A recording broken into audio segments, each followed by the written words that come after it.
չենք միացնի, այս մարդու դեմքին նայեք, պարզվեց Գառնու համայնքապետարանի աշխատողն է եւ նաեւ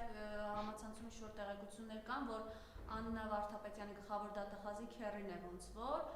ջնդոյի էդո են ասում, թե ինչ են ասում, մեր գործընկեր Լիա Սարգսյանն էր գրառում արել սրա մասին։ Սա այն մարդն է, որը Գառնիում Նիկոլ Փաշինյանը, որ գնացել էր Կիրակի օրը Գառնի, խոսելով վեհապար Հայրապետին հեռացնելու ինչ տարբերակ եք տեսնում, հազար ներողություն ուղղակի որպես ուղու մեջ բերում, քարով կտանք գլխին կսատկացնենք։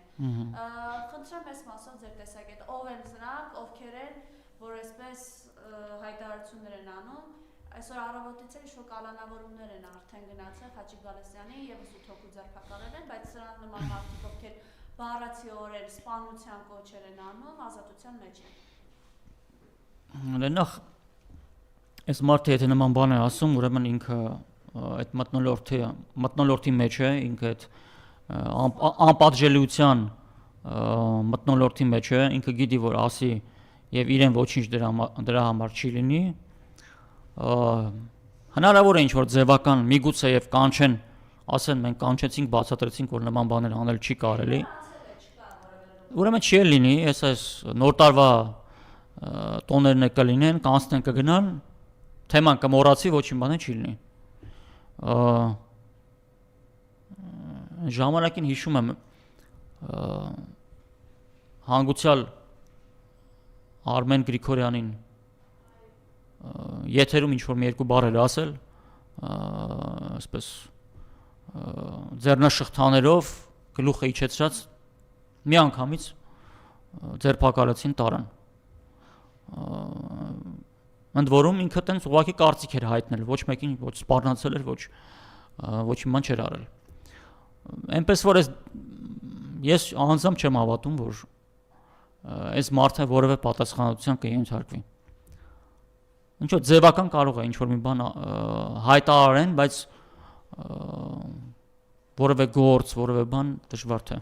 Մարդը բառացիորեն խոսում է սպանելու մասին։ Դե սա տեստի նման մի բան է, ես ենթադրում եմ։ Աստված չանի, վաղը մյուսօր մի շիզոֆրենիկի մտքով ինչ-որ մի բան անցավ։ Դե կասեն մենք չանենք։ Շիզոֆրենիկը որոշեց նման բան անել, գնաց արեց։ Սա ինչ որ տեստի նման մի բան է։ Այսինքն եթե դու ասենք նման կարծիք ես հնչեցնում, կարող է ասենք 10,000-ի մոտ ինքը ոչ մի ազդեցություն չունենա, բայց 10,000 մեկի մոտ կարող է ազդի մեկի վրա, ինքը ասի, իսկ ինչի կարելի է այսպես հարցը լուծել։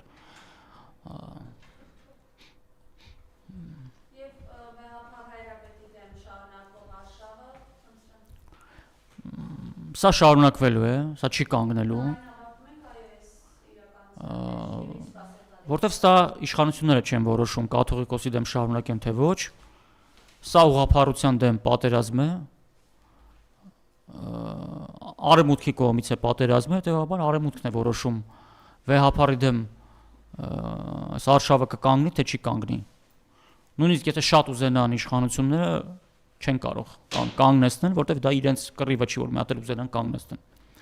Այնպես որ սա շարունակվելու է, կանգ չեն առնելու։ Եվ մենք պետք է պատրաստ լինենք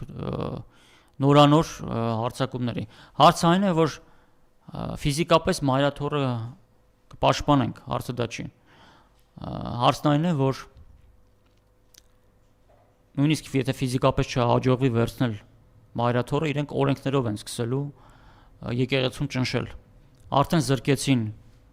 սեփականության իրավունքից, վստահ եմ ասում, որ հաջորդ սահմանությունից հանելու են եկեղեցու այդ գերակայության հոդվածը, եկեղեցուն իջեցնելու են սովորական կրոնական կազմակերպության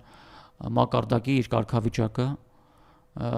ենթադրում եմ օրենքից կհրաժարվեն եկեղեցու եւ պետության միջև հատուկ օրենք կա, այսինքն օրենքներով են փորձելու եկեղեցու դերը պետության կյանքում նվազեցնել։ Այսա ավելի դժվար է սրա դեմը առնելը, որտեղ եթե գրոհում են մայրաթոռը, դե տղամարդիկ կանգնում են դեմը, չեն թողում։ Բայց այդտեղ ինչ ոնց պետք է անես, օրենք են ընդունում, այդ օրենքը հետո կյանքի է կոչվում կամ սահմանություն են ընդունում, այդ սահմանությունը հետո սկսում է օրենքի ուժ ստանալ։ Այսինքն սա ավելի երկարատև եւ ավելի փափուկ ձևի պատերազմ է, որը շարունակվելու է։ Հույս ունենալ, որ արևմուտքը մի օր կասի չէ վերջ, ես դադարեցնում եմ ուղղափառության դեմ պայքարը, բայց ասեմ մի դրական տենդենց կա։ Ուկրաինայում ինչ որ կատարվում է, Ուկրաինայի ուղղափառ եկեղեցու դեմ, պատվիրատուները նույնն են, ինչ որ Հայաստան հայ առաքելական եկեղեցու դեմ։ Բայց վերջերս Ուկրաինայում որոշակի գործընթացներ էին նախապատրաստում, լրացուցիչ դատական process-ներ, օրենքներ Ուկրաինայի ուղղափառ եկեղեցուն վերջնականապես ծնկի բերելու համար։ Դրանք հետաձգվել են։ Ինչու՞, որովհետև Ռուսաստանի դիրքերը ամրանում են եւ այս համատեքստում նաեւ արևմուտքի այդ կործանարար ազդեցությունը եւ գործընթացները որոշակի չափով դանդաղում են։ Հետևաբար, երբ որ ԱՄՆ-ն եւ Ռուսաստանը կգան վերջնական պայմանավորվածության, կարմիր գծերից մեկը լինելու է այն, որ ուղղափառության դեմ պատերազմը պետք է դադարեցվի։ Եվ այս process-ները բոլորը միանգամից կանգ են առնելու եւ Ուկրաինայում, եւ Մոլդովայում, եւ Հայաստանում։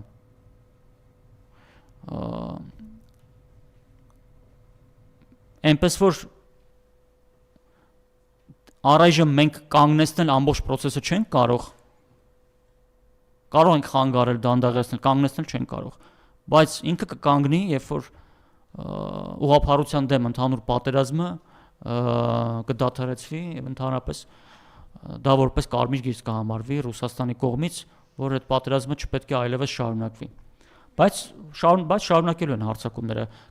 Չհաջողվեց հարձակումը, այլ ճանապարհներ են փնտրելու, այլ մեթոդներ են փնտրելու, մեթոդների ընտրության հարցում իրենք որևէ արգելք չունեն, այսինքն ասում դե լավ է, մի մեթոդը չանենք, այդպես անբարոյական մեթոդ է, չէ, ցանկացած ամենացածր մեթոդների ընդունակին, որտեղ սա աշխարհաքաղաքական մեծ պատերազմ է ուղղափառության դեմ։ Իհարկե, այս պատերազմի կառավարիչները որևէ արգելք այդ առումով չունեն։ Ուկրաինայում նույն process-ն է, խլում են եկեղեցիներ, խլում են հողեր, խլված եկեղեցիները դարձնում են խնջույքների եւ քեֆերի վայր, ասենք մարդիկ գնում են մոմ վառելու, աղոթք անելու, դուրս են գալիս, իրենց դիմավորում են ծաղրացուները փուչիկներով, իրենց երեխաներին զվարճացնում են եկեղեցիների մոտ։ Այսինքն ժամանցի վայր են սարքել։ Բայց կարծում եմ հեռու չի, երբ այս պատերազմը ուղղափառության դեմ եւս կդադարի։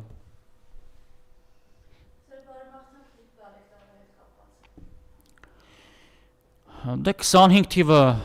ծանր տարի էր, դժվար տարի էր, 26 թիվը եւս հեշտ տարի չի լինելու, դա միանգամից կարող ենք ասել։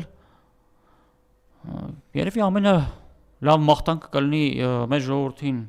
համբերություն եւ իմաստություն, որ դժվար պահերին կարողանան ճիշտ որոշումներ կայացնել եւ ճիշտ ընտրություն կատարել։ Իմաստուն մարդը սովորաբար քիչ դեպքերում է, որ իր որոշումներում սխալվում է։ Իսկ այսօր առավել քան երբևէ ճիշտ որոշումներ կայացնելու եւ իմաստություն ունենալու կարևորությունը առավել էական նշանակություն ունի։ Այնպես որ բոլորին մաղթում եմ իմաստություն, տոկունություն, ուժ եկող դժվարությունները հաղթահարելու համար, բայց իմ մոտ կա կանխազգացում, որ 2026 թվականը բեկումնային process-ների սկիզբ կարող է լինել։ Այնպես որ զինվենք համբերությամբ։